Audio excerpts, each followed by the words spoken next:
Once, there was a very rich and successful businessman. Every day, while driving back to his villa, he used to notice a poor man sitting at the corner of the street which led to his house. Winter had set in, and the nights were very chilly.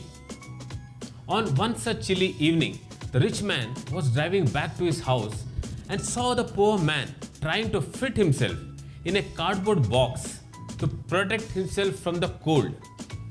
He stopped the car and stepped out and asked the man, "Don't you feel cold in this weather? How can this cardboard box protect you?" The poor man said, "I don't have anything else and I survived the last winter with this box. So probably I hope it will help me survive this time too." The rich man said, "Don't worry, I have a spare winter coat and a sleeping bag which I don't use now. I will be back in an hour with the coat and the sleeping bag." The rich man reached his house and as he was getting down, he got a phone call from his secretary who informed him about an urgent video conference call which he had to attend for some important business. The rich man got onto the video call and it went on for the next couple of hours. And in the middle of all his work, he forgot about the poor man.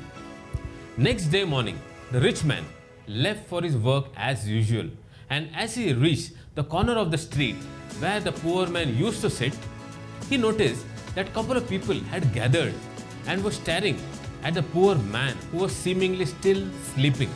The rich man suddenly remembered the promise he had made to the poor man the previous evening. He stopped the car, got down, and walked towards the crowd. He asked a person from the crowd, "Hey, what happened?"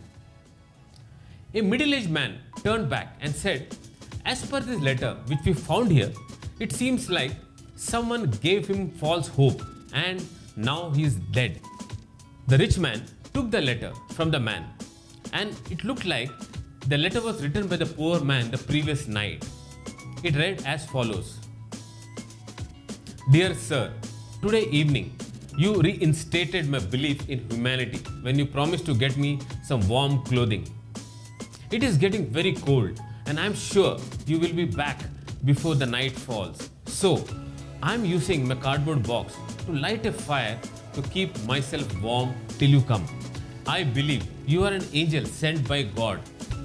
The rich man stared at the poor man with a heavy heart and handed over the letter back to the bystander, who took the letter and said, "How can someone be so insensitive and inhuman?" I am going to debrief the story by asking you a question, and the question is, where do you exist?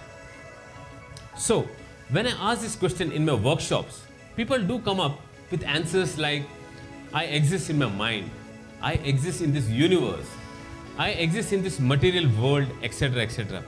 And there is nothing right or wrong about any of these answers. But I want to give you my perspective. You only exist in your word. Let me repeat this.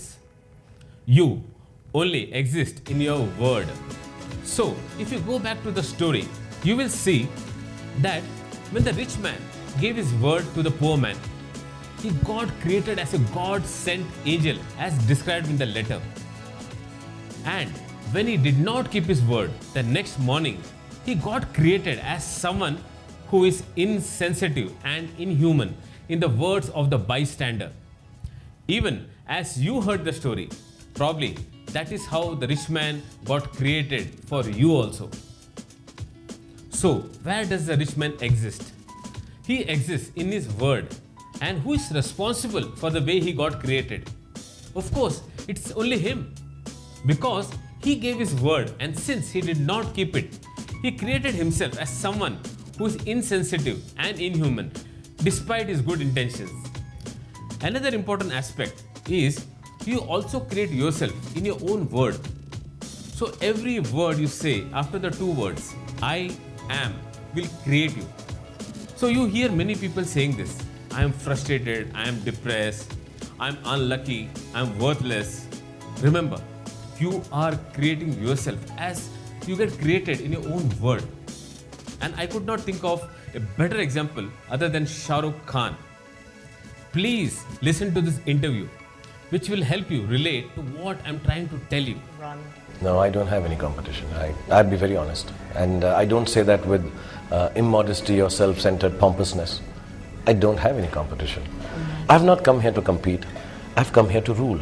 And I believe that when I wake up in the morning. I don't want it to be a universal truth that I feel I'm the king, I'm the best. I'm not saying it with arrogance.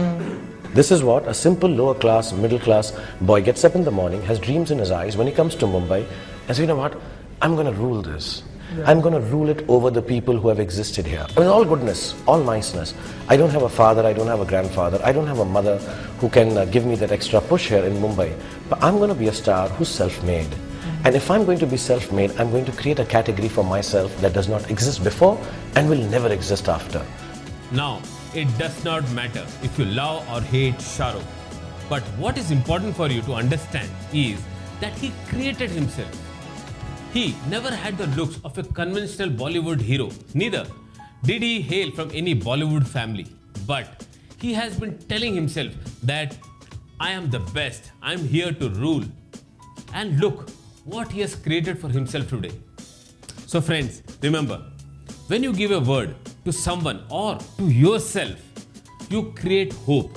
And hope is the only thing stronger than fear. Thank you, friends.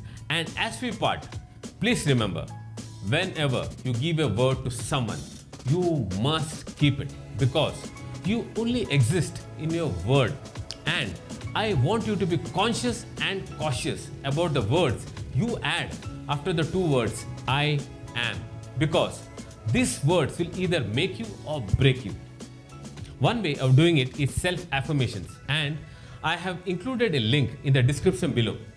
I hope you enjoy the journey of rediscovering yourself and keep smiling because happiness is a choice. Love you guys and see you soon. Bye.